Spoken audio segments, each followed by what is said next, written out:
very good day to you. Welcome to Herman Manyora's YouTube channel. My name is Jadel Cabrera. We are here for our usual political conversations. We're talking about traditional politics versus the Gen Z revolution. I'm here with Prof. Manyora. Prof, great to see you once again. How are you doing today?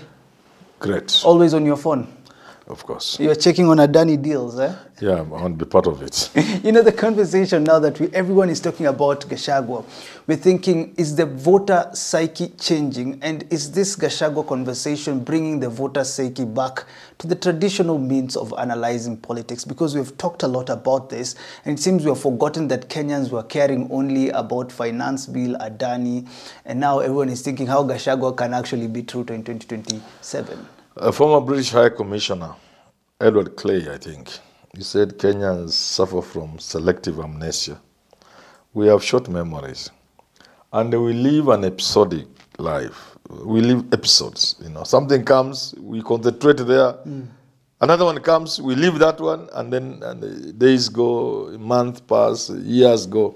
We never pursue anything to its conclusion. We forget very fast. So what does this mean? We get excited about a new thing.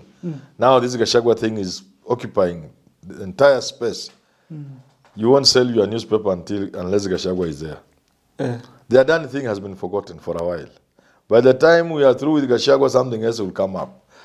It's like a bird hunter with bird hunting dogs. They allow the new prey that emerges to distract them from the prey they were, if they were following an antelope.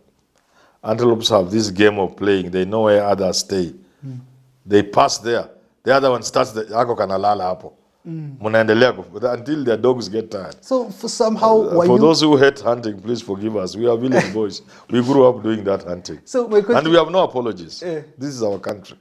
These are things God gave us. Yes. So my question is, were you somehow right while you were talking with Willis, we had this conversation with him, that we are not there yet as a country to analyze politics based on, you know, the facts of the moment? Everyone will go back to a tribal cocoons. Yes, everyone will go back to traditional ways of looking at politics. If today even I had the same on Hot 96 with the goons, and I was telling, look here, it's not what you think.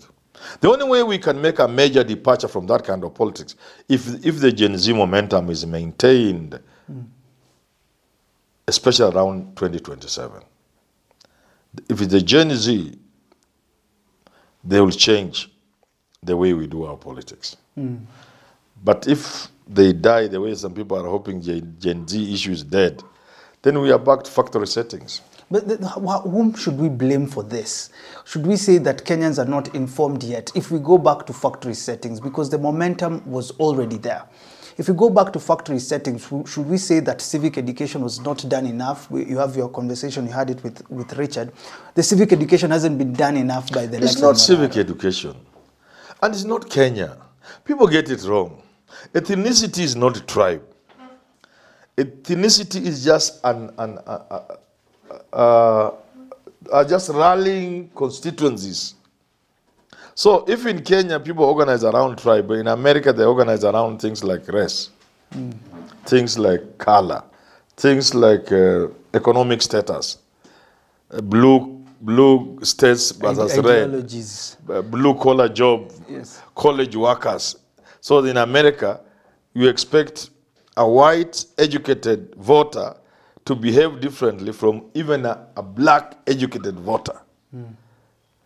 Educated voters versus uneducated voters, workers, the blue workers, blue collar workers, their voting patterns will be different from those office workers. The evangelicals, those who see things from an evangelical perspective, they will vote differently along certain lines. Those who want Americans to keep guns, irrespective of the dangers, the gun owners association, and so those are different ethnicities. Conservatives, liberals. Yeah, that is so. Ours here, the easier one is the tribe. If even at a point when tribe will die, there will be something else around which Kenyans will organize. Go to the UK, everywhere there are issues around which people organize. Some of them are very primitive. Yeah.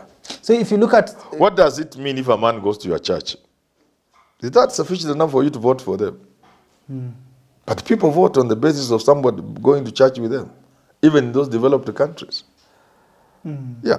So if you look at this Gachagua feud with the president, are we going back to what we had kind of forgotten, that Kenyans still think in tribal ways? Yeah, those who thought, I argued that we are not yet where people are saying we were. We are not yet there.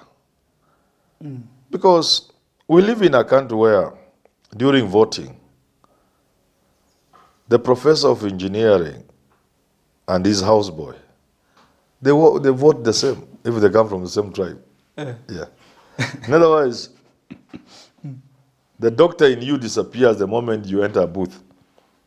You just vote pretty much the same like the shoe shine boy who shown you your shoe in the morning as you're heading to the polling station. There's no difference that you're a doctor. The primordial instincts take over. You've said something interesting. It's not civic education. What will get us there? Because it seemed we were there with... If you look at history, it's never something easy. You cannot say this is how it works. Even in developed countries, people are still voting on very primitive considerations. Yeah. So that's what I'm asking. It's not something you can say you can get rid of very easily.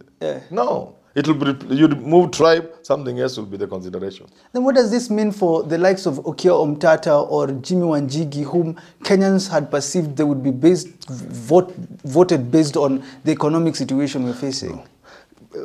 Human beings are not as rational as we want to think. We would wish human beings to be very rational, but they are not as rational as we may wish. Human beings are not very rational animals. If human beings were rational, even the systems of government in the world will have collapsed. Because those systems don't work in the interest of people. The American government doesn't work in the interest of American people. Why can't they get somebody else to change the whole thing? And there have been people who have come up in America and say, we cannot continue like this. Independence. With very crazy ideas. People like Wajakoya, what do you call him? Wajakoya. He has come up with nobody will listen to them. You stand and come up with brilliant ideas like Jimmy Wanjigi. People just laugh and go away. And look at which Kikuyu is Kikuyu enough for them to go. Gachagua. But you remind me of your Saturday video calling them stupid, saying we will not be safe if the unemployment rates remain as they are. Does that mean even your video will not appeal to voters, and therefore Ruto ought not to listen to someone like you if he wants to? You have heard even Morara say the same. You people, you deserve the trouble you are through. There was this MP for Lugari, a friend of mine. What is it called? He'll kill me now. Nabi. Nabi or Naguera, he will beat me up. Please forgive me. What did he say? He said, Muumie kabisa, umieni kabisa. Ndio mjue. Human beings don't work rationally. It is rare that human beings act rational. So you want to ask me, so where is the salvation? And that's why many of the human problems and messes have been resolved in a very crude ways, like through wars and the revolutions. Because human beings are not rational the way we want to think. Even at the university where I work, when the decisions must be made, I don't see the difference between the way we are making the decisions and the way villagers would make decisions. When we are to elect a dean or a trustee for a pension or SACCO, people rally around the tribes, and these are professors. So, if professors cannot see beyond the tribe, how much more do you expect from common people in the streets of Nairobi and in the villages of, I don't know where you come from, Lumbei and the rest? So it explains why many times throughout history, departure from systems, from oppressive regimes and what have you, has always been violent. Initially through wars. And that's how wars have been fought throughout history. And then through revolutions, And then in the 60s and 70s through military coups. Because man is not reasonable. So if you analyze 2027, we analyze 2027 the way we analyze 2013. That is where we are, in the way we analyze 2014. Yeah, the same. There will be no difference unless there is a change unless the Gen Z revolution picks up from where they left it. It is still latent, it is still under, it's not dead according to me, but it needs to be reactivated. If that thing is reactivated as we move towards 2027, then it will sweep people off their feet. I will not even give anybody like Ruto or Raila half a chance. Half a chance, I will not give them. But if it is not that, kawaida too, back to factory settings. Mkikuyu hapa, Mjaluo hapa, Mluya hapa, and there can be no change. We fought so hard and placed so much hope in the change we were fighting for. When we fought Kenyatta 1 and fought Moi, one would have imagined the moment we got somewhere, we would change this country. All those people who fought, they have had the opportunity to lead, but Kenya is still what it was. Because they go back to factory settings. It's not easy. Don't ever think it is easy. Human beings are not very rational. They can talk good English, flash serious certificates around, but the extent to which they are different from their illiterate brothers sometimes is questionable. I'm concerned for Wakili because he comes here, Wakili, Willis, and Jimmy. How would you advise them to approach 2027? Because they say we are only doing policies. We only care about the economy. There are an example was given. I forgot to give him when I was debating him. Was it you interviewing us? Yes. Some people are saying about a politician running for president and going on the shores, somewhere on the shores like Victoria, trying to tell them about the benefits of, how fish can improve their economy, how they can do cooling systems, market. People just beat you up. They go away. People want vibes, political vibes. Yeah. Give them the bites. The dances. No, so Jimmy is just there, going to Lake Victoria and talking to voters there about fish. They think you are mad. They can't. If I'm telling you educated men and women cannot sit down and reason when they make decisions, how do you expect the ordinary voter to vote you in on the basis of reason?